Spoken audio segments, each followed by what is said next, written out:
মাদকসেবীদের আখড়ায় পরিণত হয়েছে পাবনার তারাস ভবন। জমিদার বনমালী রায়ের অমর কীর্তি জেলা সদরে অবস্থিত এই ভবন 1800 শতকের অন্যতম প্রত্ননিদর্শন। দীর্ঘদিন সংস্কার না হওয়ায় ও নজরদারির অভাবে সেখানে গড়ে উঠেছে অবৈধ অটোরিকশা স্ট্যান্ড। ব্রিটিশ শাসনামলে ইউরোপীয় রেনেসাঁ স্থাপত্যের রীতিতে তৈরি পাবনার তারাস ভবন।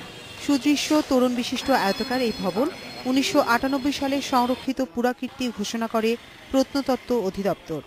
পাবনার ইতিহাস, ঐতিহ্য, মুক্তিযুদ্ধের সম্পর্ক রয়েছে। এটি পাবনার অনন্য শিল্প স্থাপনা। এর মধ্যে 18 বছর পার হলেও সংস্কারের উদ্যোগ না থাকায় ধ্বংসের পথে এই ভবন। নজরদারির অভাবে বেড়েছে মাদকসেবীদের অবাধ আনাগোনা। বাড়ির প্রাঙ্গণে গড়ে উঠেছে অবৈধ অটোরিকশা স্ট্যান্ড।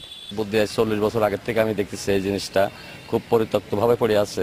যানজট নিরসন, পাশাপাশি এখানে একটু ফাঁকা জায়গা ছিল জন্যই আমরা এখানে টেম্পো সিএনজি মালিক সমিতি একটা স্ট্যান্ড এক সাইডে করেছে।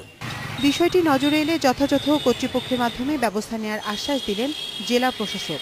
ইতিহাস কি ছিল এবং এটি কি হওয়া উচিত, আইনগতভাবে কি স্টেপ নেওয়া দরকার এবং জনগণের কি দাবি, সেগুলো আমরা খতিয়ে দেখে সেই জনগণের দাবি এবং আইনগত দিকটা যদি ঠিক থাকে আমরা সেই দিকে ব্যবস্থা নেব।